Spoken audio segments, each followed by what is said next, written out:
Всем привет! Сегодня я вам расскажу, как мы делаем ингаляцию лошади. У нас заболела лошадка, она кашляет, и как мы ее лечим, что нам для этого надо. Значит, мы ей раз в день даем траву, грудной сбор для лошадей. Значит, надо ее заварить. Как мы это делаем? Берем 2 ложечки, примерно столовых, в баночку и заливаем кипятком полную баночку. Это мы даем в обед вместе с овсом. Она настоится, наверное, где-то часа 2-3 должна настояться. И потом мы даем в овес, добавляем 1 раз в сутки. Вот. Потом, как нам сделать ингаляцию? Чтобы сделать ингаляцию, нам понадобится ведро, нам понадобится такой мешочек. С одной стороны у нас как бы отверстие, да, и с другой стороны мы тоже отрезали дно. Я вам покажу, как мы будем делать ингаляцию попозже. Сейчас я вам покажу, что я добавляю для ингаляции. Мы сейчас пойдем наберем сюда травяной трухи. И также я сюда буду добавлять, значит, пихта, такое масло пихтовое для ингаляции беру. И беру также звездочку. Мы ее все знаем прекрасно. Она очень хорошо, очень действенная, очень хорошо лошади продыхиваются. Вот. И будем добавлять с вами, значит, для ингаляции. Сейчас я вам покажу, где мы наберем труху. Вот у нас сенник, и тут всегда много травяной трухи.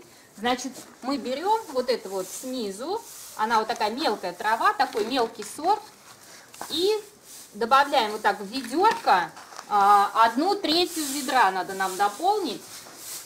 Трава тоже очень хорошо для дыхания, чтобы лошадь продышалась паром вот этим травяным.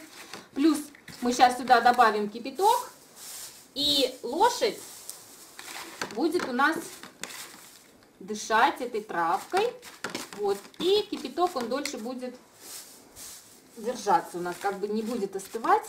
Вот. Сейчас зальем это все кипяточком. Так, мы набрали с вами травяную труху. Теперь нам надо, чтобы чайник у нас полностью вскипел, чтобы был очень хорошо горячий, чтобы у нас, как говорится, дольше было пару хватило, чтобы лошадь у нас дышала этими испарениями. Вот, вот у нас чайничек кипит. Полный чайник мы выливаем сюда в эту вот травяную труху. Вот. Теперь добавляем сюда 10 капель пихты. Так. Понюхали. Сами. Нормально, хорошо. Есть ли эффект? И теперь еще 10 капель. Ну нет, наверное, не 10, капель 5. Вот, звездочки. Очень хорошо, звездочка мне прям очень нравится, очень эффективное средство. Закрываем, так, закрываем крышечкой, чтобы пар у нас с вами остался в банке. И идем к лошади. Так, вот у нас наша лошадка, которая у нас немножко подкашливает, которую мы лечим. Вот, сейчас я вам покажу, как я одна совершенно делаю ингаляцию, потому что это очень непросто, лошади это не совсем любят. Вот, значит, смотрите, берете, одеваете медоуздок и привязываете лошадь как бы на развязочке. То есть с одной стороны привязываем лошадь, стой, и с другой стороны лошадь привязываем. Так, и она у нас как бы получается, как будто на развязочках стоит. Так, теперь берем с вами вот этот вот мешок и одеваем ей на недоуздок. Ну, вначале могут ваши лошади, наверное, напугаться немножко с непривычки. И вот так вот как бы закручиваем ей под недоуздок.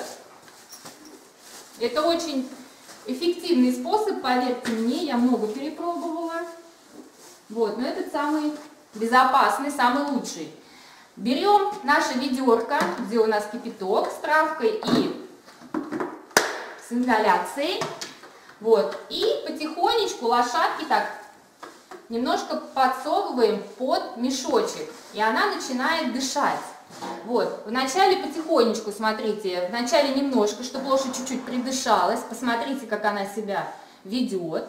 Вот, и потом можно понемножечку поднимать вверх вашу ингаляцию. Единственное, смотрите, чтобы лошадь у вас не нырнула в кипяток, потому что там очень горячо, и для лошади это будет, конечно, травмоопасно. Лошадь может напугаться. Вот, я ее держу вот так за недоуздок одной рукой, а одной рукой держу ведерко с ингаляцией. Вот, так мы стоим с вами минут 10-15. Ингаляцию, ну, надо делать 10 дней. Ну, смотрите, в зависимости от того, насколько кашляет ваша лошадь.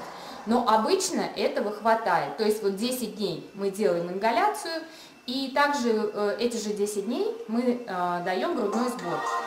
Хочу заметить, что это самый эффективный способ для ингаляции. Именно вот так держать ведро снизу, а не, если бы у нас было дно зашитое, и у нас было бы ведро с кипятком в зашитом дне, у нас такие были мешки, и поверьте мне, бывало так, что лошадь вскинется головой, и весь кипяток ей на морду, и потом лошадь вообще не хочет делать ингаляцию совсем, совершенно. Вот, отказывается ее делать, поэтому это самый эффективный и самый безопасный способ для лошади. Ну, наверное, я вам сказала все. Так мы ставим 10 минут, потом мы снимаем с лошади мешочек и недоуздок, и все, лошадка у нас идет с вами в денечок кушать травку, сено. В общем, надеюсь, что ваша лошадь не заболеет, а если такое случится, мое видео вам поможет. Спасибо за внимание. До свидания.